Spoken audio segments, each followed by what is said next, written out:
আজকে আমরা পুরুলিয়ার বান্ধন ব্লকের রাজগ্রামে এসেছি। এখানে আমাদের মূল উদ্দেশ্য হচ্ছে যে মানুষকে, যে গ্রামের বিভিন্ন ইন্টেরিয়ার এলাকার গ্রামের মানুষ, তাদেরকে সাইবার ক্রাইম বা সাইবার সিকিউরিটি সম্বন্ধে সচেতন করা।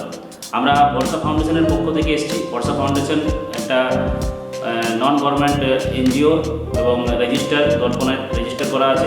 আমরা কিন্তু মূলত মানুষের পাশে থাকার জন্য, মানুষের পাশে ভরসা হয়ে থাকার জন্য কিন্তু আমরা কাজ করে চলেছি। বিগত 2019 সাল থেকে আমরা কাজ করছি। বিভিন্ন গ্রামে গিয়ে আমরা এরকম ক্যাম্পেইন করি এবং বাকি সমস্ত গ্রাম, পুরুলিয়া, বাঁকুড়া, যে কোনো গ্রামের মানুষকে আমরা আহ্বান করব, আপনারাও আমাদেরকে ডাকুন। আমরা কিন্তু মানুষের পাশে ভরসা হয়ে দাঁড়াবার জন্য সর্বদা প্রস্তুত। সবচেয়ে বড় আপনাদের কাছে সবচেয়ে বড় অস্ত্র এখন চেয়েছেন। এখন পুরো দুনিয়াটাকে আপনারা ফিঙ্গারপ্রিন্ট দিয়ে অ্যাক্সেস করতে পারছেন। ফিঙ্গারপ্রিন্ট দিয়ে জমি বিক্রি করা যাচ্ছে, ফিঙ্গারপ্রিন্ট দিয়ে ব্যাংকে টাকা ঢোকা যাচ্ছে, ব্যাংক থেকে টাকা ওঠা যাচ্ছে, মানে ম্যাক্সিমাম কাজে ফিঙ্গারপ্রিন্ট চলে যাচ্ছে।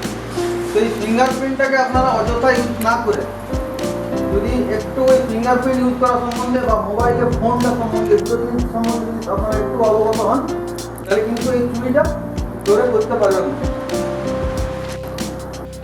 আজকে এখানে এসেছি আমরা আমাদের প্রোগ্রামটা করার জন্য। এখানে একটা ইন্টেরিয়র গ্রাম, রাজগ্রাম প্রাইমারি স্কুলে আজকে প্রোগ্রামটা হচ্ছে। এখানে প্রচুর মানুষের সমাগম হয়েছে। বিভিন্ন জায়গা থেকে, বিভিন্ন গ্রাম থেকে, দূর দূরতে গ্রাম থেকে মহিলারা এসেছেন। তাদের কাছে আমাদের মূল উদ্দেশ্য, বার্তা পৌঁছানোর একটাই, যে বর্তমানে যেসব কাজকর্ম, বর্তমানে ডিজিটাল ফ্রড হচ্ছে, মানুষ অজান্তেই তাদের টাকা ব্যাংকের থেকে চলে যাচ্ছে, বিভিন্ন জায়গায় যে টাকা জালিয়াতি বা তছরূপ হচ্ছে, সেগুলো কি কারণে যে করলে মানুষ আবার সেগুলোর থেকে বেঁচে যাবে, সেগুলো বাঁচার উপায়, সেই সব ব্যাপারে আমরা তাদেরকে এখানে ট্রেনিং করাবো, তাদেরকে জানাবো। এবং আমাদের ইচ্ছে যে এরপর থেকে গ্রামের যে ছোটোখাটো, যে অশিক্ষিত গ্রামের জায়গাতে যে মানুষজন যারা বাস করে ছোটোখাটো গ্রামে, সেখানে যে এখনও পর্যন্ত সোশ্যাল মিডিয়ার মাধ্যমে হয়তো সেভাবে কোনো বার্তা পৌঁছায়নি, আমরা তাই এখানে ফিজিক্যালি মিটিংটা করে মানুষকে সচেতন করার উদ্যোগ নিয়েছি। চলুন সকলে মিলে ডিজিটাল ইন্ডিয়ার সাথে সাথে সুরক্ষিত ইন্ডিয়ার সাপোর্ট করি এবং আমাদের স্লোগান একটাই, সতর্কতাই সুরক্ষা।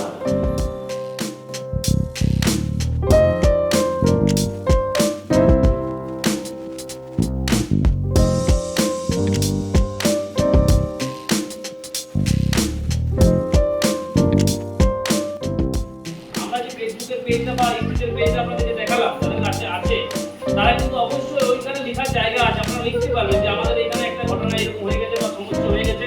আমরা কিন্তু, বা ওখানে নাম্বারও দেওয়া রয়েছে, ওই নাম্বারে যোগাযোগ করলে আমরা কিন্তু তার জন্য যা করার আমরা কিন্তু চেষ্টা করবো সেটা সমাধান করার।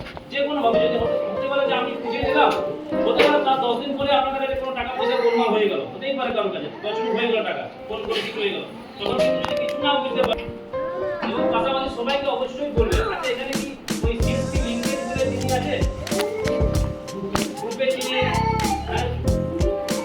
যারা গ্রুপের মাথা হিসাবে কাজ করে গ্রুপে আসেনি, আচ্ছা তাদের আসা উচিত ছিল। কারণ অ্যাকচুয়ালি তারা তো একজন 50টা 60টা গ্রুপ হ্যান্ডেল করে। তো তাদেরকে যদি আমরা ট্রেনিংটা দিতে পারি, বোঝাতে পারি, তারা বাকিদেরকে বোঝাবে।